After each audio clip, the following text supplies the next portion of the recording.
marketing is not Mad Men. If you guys seen it, if you think that is marketing, no, that is not how it works. There are various sub-components to it that are equally important.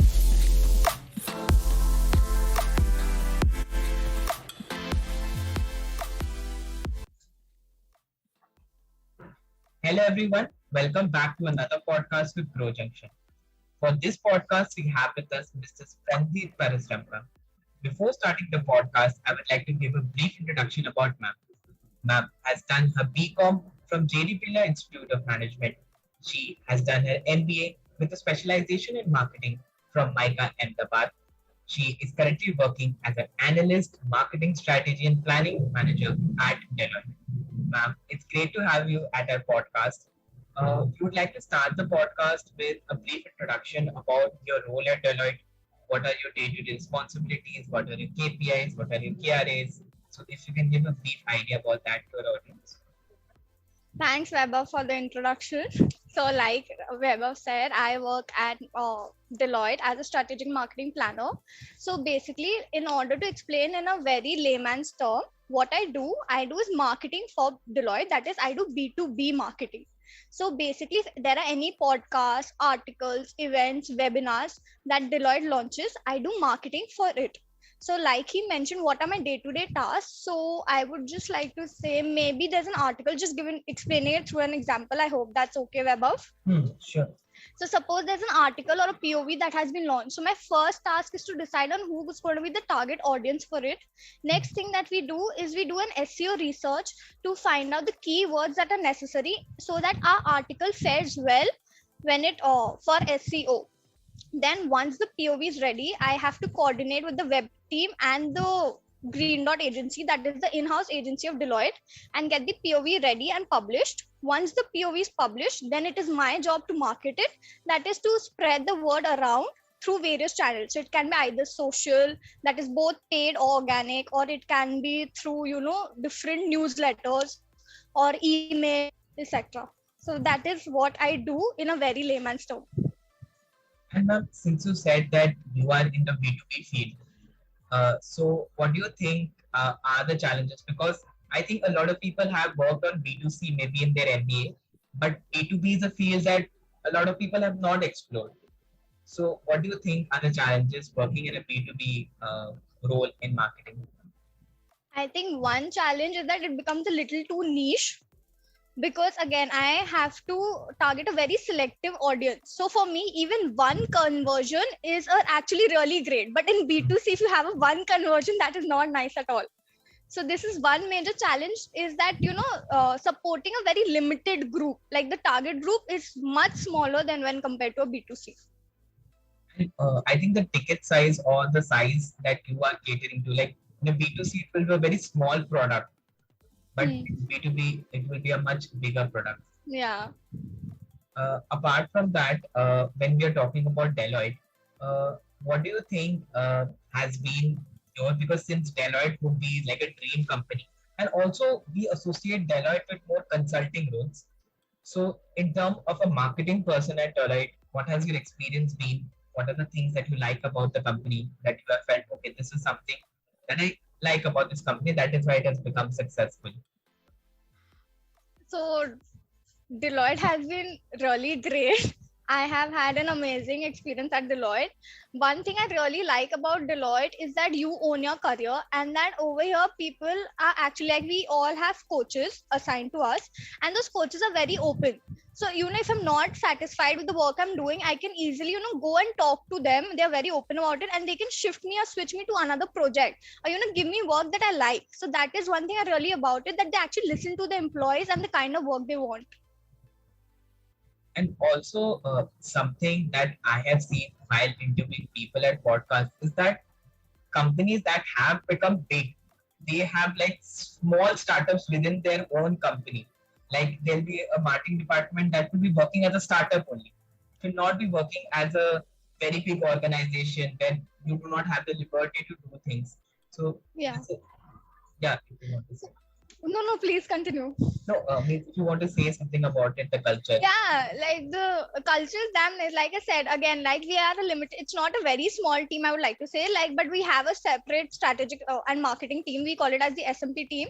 So yeah, of course we work together, and it's very nice working with them. Like you said, it's not, I won't refer to it as startup, but it's a close knit team which goes along very well with each other. Yes, ma'am. And apart from that, like you've been working at Deloitte, what do you feel like if you had joined Deloitte, say a 1 year back? What would have you told to yourself? Like, what are the skills that you feel are necessary? That okay, I should have worked. I would tell myself work on these skills if you want to excel as a marketing professional. So, what do you think are the key skills? Key skills. I think more, I would say, focus on the soft skills bit of it, because at Deloitte, I work for Deloitte USI. So I have US stakeholders. So, stakeholder management is a must over here. So maybe that is one skill that I would, actually like would want myself to have focused on a year back. Stakeholder management. Also, like a lot of people now would be in the stage like most of our target audience is of MBA students. So they are generally now in their MBA. So all of them now are into this race of building the best CV. How do I build my CV? How do I build a CV that gets shortlisted in companies? Because now as summer placements comes over, the final placements will start. So any tips that you used for building a good CV? Any points how to build a good CV and how to create that first impression? One, I think, be honest with your CV. Don't make up stuff and put, because that doesn't help you in the interview. If you made up something, I think the interviewers are smart enough to just find out, okay, he hasn't worked on this or she hasn't worked on this, they just made it up. So one, be honest with yourself and the company you're applying to. Second, be very thorough with it. Like, do not I understand you have to make your CV precise, make it precise, but make sure you put the important points in. If there's something that is not that important, skip it. Make some way to put more important things in it. Third, add KPIs wherever possible.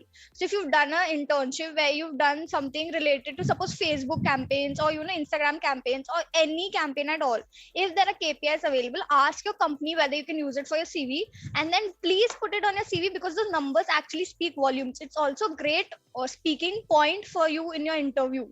Like, you can talk more about the project.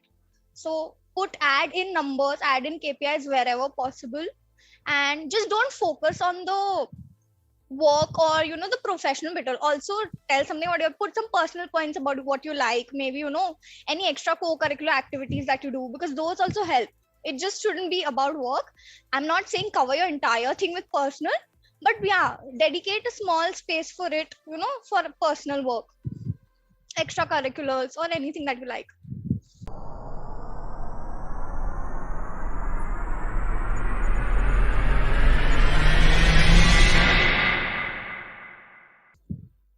Yes, ma'am. And suppose once that CV gets shortlisted, people generally move to the next round, that is the interview round. So if you can share some of your experience of your interviews with Deloitte, that how was that experience, how did you prepare for it, and how was the whole process? If you can share it to the students, and also share something that you do for your interviews. I will say in a more general term rather than a Deloitte term, because I think that'll be fair. One thing I, of course, do just before my interview, like for preparing for it, is be thorough with my interview. Every point that I've written, I am totally thorough about it, because I've had interviews. In fact, in my Deloitte interview, I was asked, they just started reading my interview and they asked me, can you please explain this? So, they just picked up random points from my CV. So, of course, be very, very thorough with your CV, because they will ask you. Second, have both technical skills as well as soft skills prepared. So for technical skills, also for my interviews, I was, picked up certain terms. I think most were related to my projects, but one, two was for what I was taught in MICA. They asked me terms about it, and I was asked to explain those words. Three, if you do not know anything, just simply tell them that, I do not have the answer right now, but I'll get back to you later. I've had that in here. I didn't know something, but I just told them I cannot recall this, but I'll let you know in some time. So don't just faff around it. Just, make sure if you don't know, just say it. Because there's no point wasting your time and their time. They might as well move on and give you a question that you might know the answer of. And you have a better chance of making an impression rather than, just going around and around for something you don't have any answer to. And another thing that I do is just, be very confident, smile a lot, because smile again makes a huge difference. And just sound confident. That is all the things. So you have done your MBA at MICA. If you can share something of your experience at MICA and something that you feel that you did correctly in your 2 years of MBA, and also something that you feel that you must share with the students like who are entering into their MBA, some sort of advice or some sort of things that you would like to share. So, when we enter into the MBA, first year goes by in a rush, okay? Second year, you still have time to yourself. All I would say is that, don't worry about everything happening so fast around you. Do not fall into that pressure. You take your own time. And, internships and all, internships are important. Having to make a perfect CV is important.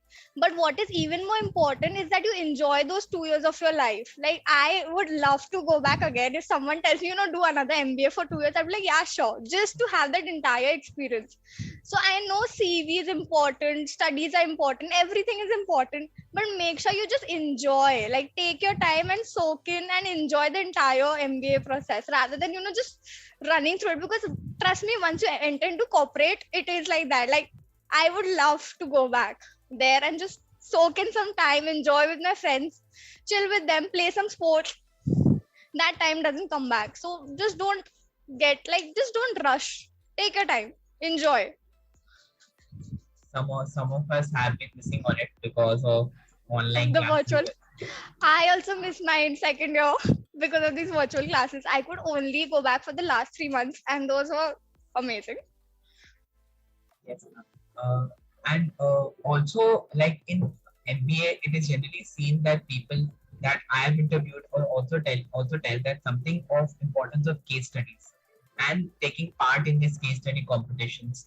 So, if you can share some light on these case study competition and if they helped you in some way in the corporate taking part in this case study competition and developing, say, a problem solving or a analytical mindset.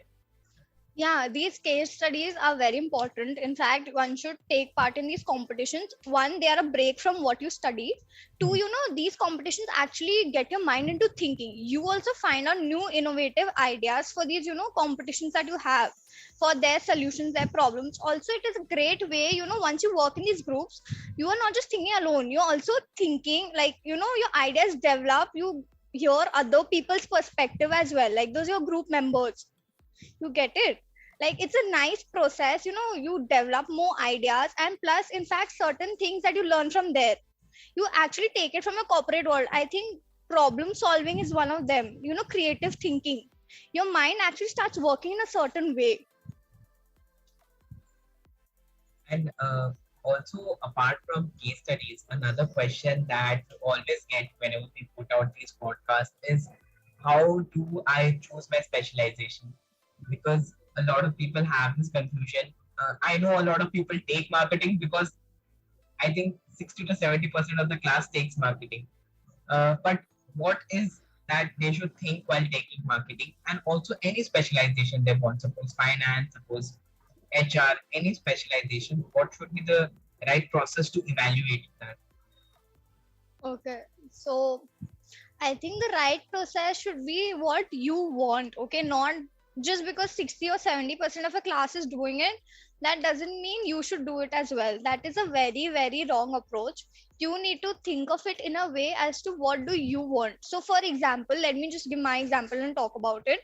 I did JD with BCom. So, in BCom, what happens is that you taught all these subjects related to HR, finance, and marketing. So I did realize that it was the marketing subjects that I enjoyed studying a lot more, and I took part in these competitions where I just figured out that this is something that I enjoy and this is something that I want to do. So even for my third year specialization at BCom, I took marketing. And then for me, it came as a very obvious choice that, this is what I enjoy and this is what I would like to do, because you do have to realize that these specializations actually affect you in certain way when you're choosing your career. So what is the point of choosing something that you do not enjoy at all? Just because your friends are getting into it, that doesn't mean that you should get into it either. See what you enjoy.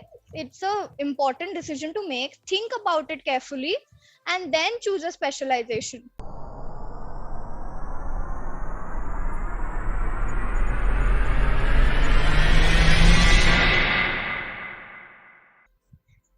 Yes. Because a lot of people I feel is just go into marketing because first of all, marketing subjects do not require that much theory or that much background, say, as compared to a finance subject, where you need to know a lot of things in order to get into finance or get into a financial role. That is why a lot of people are like, okay, marketing easy hai. We just have to read few concepts, but the practicality and application of these concepts is completely different in the corporate. Yes, marketing is not Mad Men. If you guys seen it, if you think that is marketing, no, that is not how it works. There are various sub components to it that are equally important, especially now with the times changing, new mediums coming up. Marketing is constantly evolving. So you do not think it is an easy way out, because it is not. It actually requires a lot of effort, energy, and a lot of how do I put it? Uh, a lot of passion from within to actually do well. If you're not passionate about it, then it's no point, because you will not enjoy it, and then you will just give substandard work. And I think a lot of it earlier marketing, there were not a lot of very parameters to judge how good a marketer you were. But now there are a lot of parameters when it comes to social media marketing or digital marketing. A lot of parameters has come in, like what is the conversion rate, what is the click-through rate, how many people, what is the heat map of your website. So now marketing has become more and more into figures, like, okay, we will see how effective. Earlier it was just agar sale aa gaya, then your marketing was nice. But now there are multiple parameters in marketing as well. Yes, of course. Like you mentioned, impressions, read, cost per click. You have to, and especially at Deloitte over here. Like I said, we have very, we are not worried about impressions and reach as much as we are worried about the target audience. Even within the impressions and reach, we have to see whether our targeted audience was a part of that impressions and reach. There's no point, like you said, marketing can now be actually, there are proper KPIs in place. So you have to adhere to these KPIs and see whether the amount of money, your ROI, should be worth it or not. And also, I would like to ask that what has become the importance since, like, I would say, Geo has brought about a revolution in the internet field. What has been the change in marketing with Geo as well as COVID, and the importance of understanding, say, social media, understanding digital platforms? How important have they become now because of these two changes? One, because of Jio, everyone has a phone. Everyone has a phone, so that means they, this span, they, what do you call? I just can't recall the word. They're not that patient anymore. Long form of content. Attention span. I just blanked out. I'm sorry. The attention span is just 7 seconds or even 3 seconds nowadays. So one, that is a huge, I won't say problem, that is a new form of media where, since attention span has just reduced to 3 or 7 seconds, short form of content, of course, is doing better. Even you can see with Instagram, first they used to have videos, then they have pictures. Now you've come to stories, then reels. Reels, how long? 5 seconds, 6 seconds. Within 6 seconds, you decide. In fact, within 1-2 seconds, I decide whether I want to watch the entire thing or just skip. So that is one thing that has come into place, because Geo OTT, again, a lot of new form of content is coming up. Something that earlier that was not launched into, how would I say, into movies, that was not allowed. Now because of OTT, a lot more topics of those have coming up, a lot more newer topics that we see. Like nowadays the audience is not again focused on the actors anymore. Now they're more focused towards the content. Like the content should be nice, and then only people watch it. So that is a change that we've seen, And that has come up. is there been a change in Deloitte as well? Because I feel earlier there were more articles, people used to read a lot, but now people have shifted towards rather than reading it, I'll watch a video about it. That is why I think YouTube has become such a big, now it's like the second biggest search engine. So has there been a For shift? Deloitte, we rather than having videos, we've shifted a lot into podcasts. We've realized that when people commute to work, when they would rather listen to podcasts than read newspapers. Earlier, people used to use that time in reading newspapers or articles. Now it's not that case anymore. People want to hear. So that is why we are now shifting into newer mediums. Maybe we're exploring more of podcasts. We are trying with when COVID came, we tried more with webinars and rather than having in-person events. So yeah, those changes are of course coming up, be it B2B or B2C. With the changing times, you need to involve. Yeah, because even I feel that earlier people used to be like, let's read books. In terms of academics as well, there's been a lot to be like, ye author acha hai, this author has a good book. Now this discussion is not there. Now it's about this YouTube channel is famous. It has all the videos. Watch his videos. So even while we were preparing for our CAT, there were like not books kaun si achhi hai. It's like ye 4 or 5 Okay, YouTube videos. channels. Watch their videos. I get your point. I used to do the same thing. There were certain topics that I learned through these videos. Yes, and I feel that companies nowadays and a company as big as Deloitte are also realizing this shift. As you said, now they're shifting more towards online webinars, online podcasts. So I think this is also a space as a marketer, if you want, you can explore of how to conduct podcasts, how to conduct webinars. Yes, you can. Like again, this is what is going right now. Maybe in future, we see there are more newer mediums coming. First there were radios, then there was newspaper, then there was TV, now smartphones. So now we do not know what is next. Of course, as marketers, this is the thing. You never know what's coming next. And whatever it is coming, you need to prepare for it. If you think you can be stuck in your old mediums, I think that is the biggest mistake you're making. With times evolve, continuously change, see what's working for your audience, what your audience appreciates. So whichever medium your audience is in, you need to be in the same medium nowadays. So a very important point you raised, that at this point as a marketer, you need to be very adaptive to Yes. what your audience is changing and how your company can take advantage of that change. Yes. Also, ma'am, also I would like to ask that since we were there and we certainly shifted towards marketing, we were there in the process of say CV interview and then someone enters into the corporate. So if you have any advice for them, if entering into the corporate, which you feel okay before entering the corporate, you need to be prepared for these things. So like in terms of expectations and also in terms of skills. One thing before you enter into a corporate, you should be actually prepared to know what you are getting into. You should be very thorough with what your job actually expects you to be. Like, be sure that the job you're taking is what what was said, and it is up to what you want. Because once you enter and you find out it's not what you wanted, it becomes a little difficult, because one, neither you satisfied and you leave. So make sure whatever job it is, you get into it because you want to, and that whatever was said by them, you are exactly doing that. I think this is one mistake that students kind of miss out on. Like, what was promised, they do not do that. They just be happy that at least job to mil gaya. No, you've gotten a job, but make sure the job role is what you wanted as well.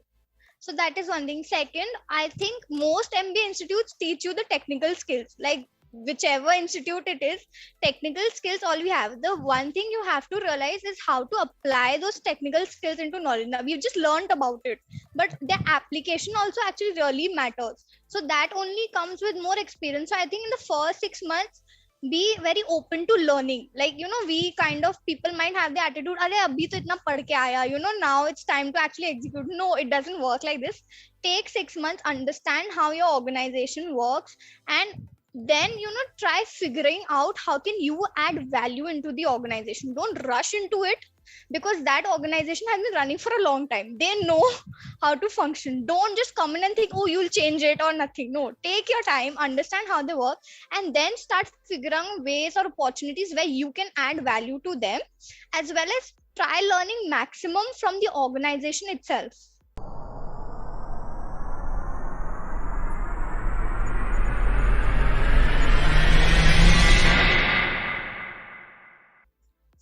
So that is one tip I'll like to give.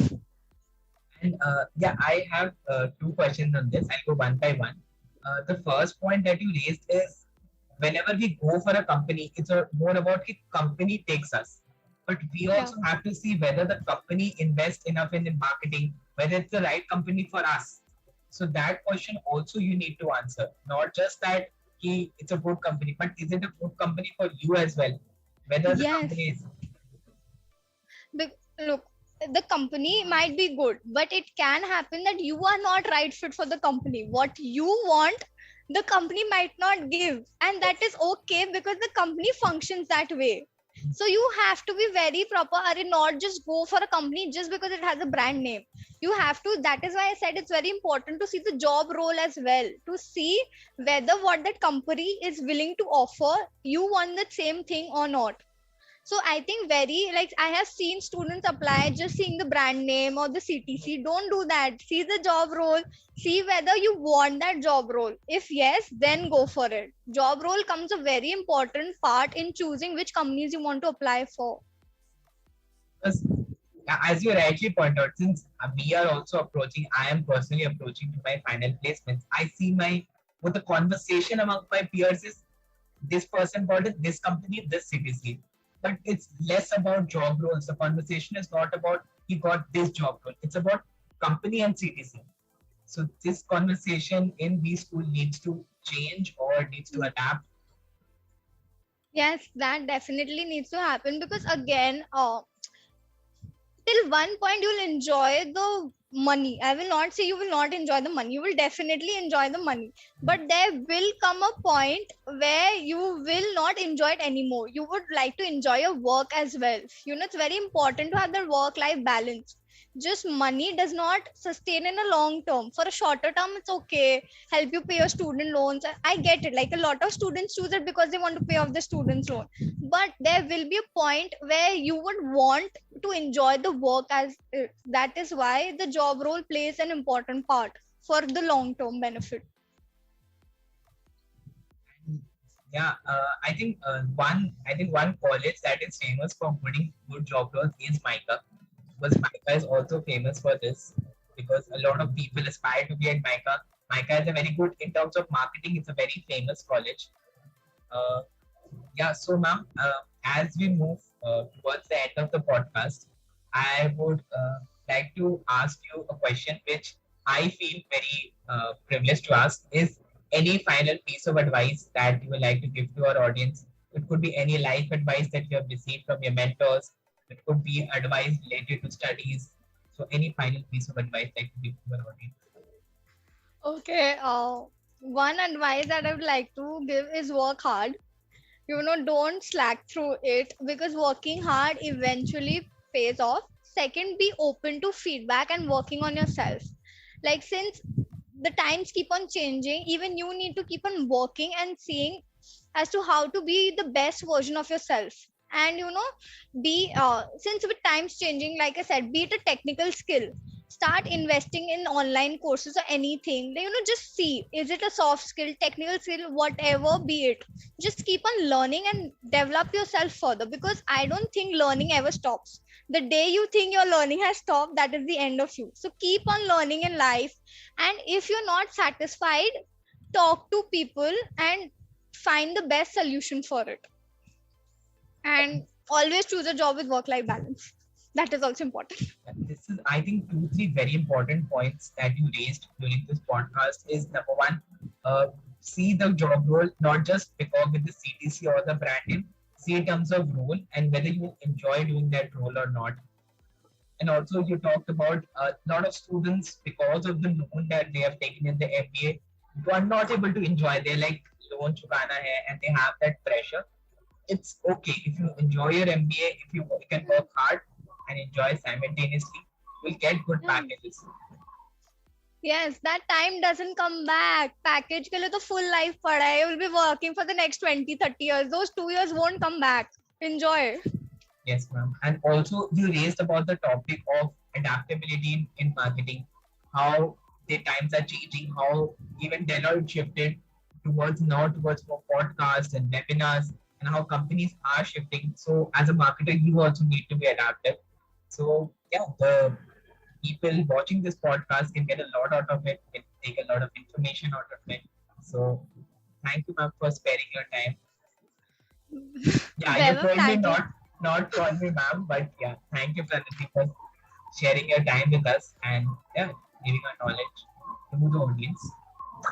Vaibhav, thank you for having me. I hope whoever's watching it, I hope you actually learn something from it. ऐसे नहीं लगा वो time waste कर दिए तो.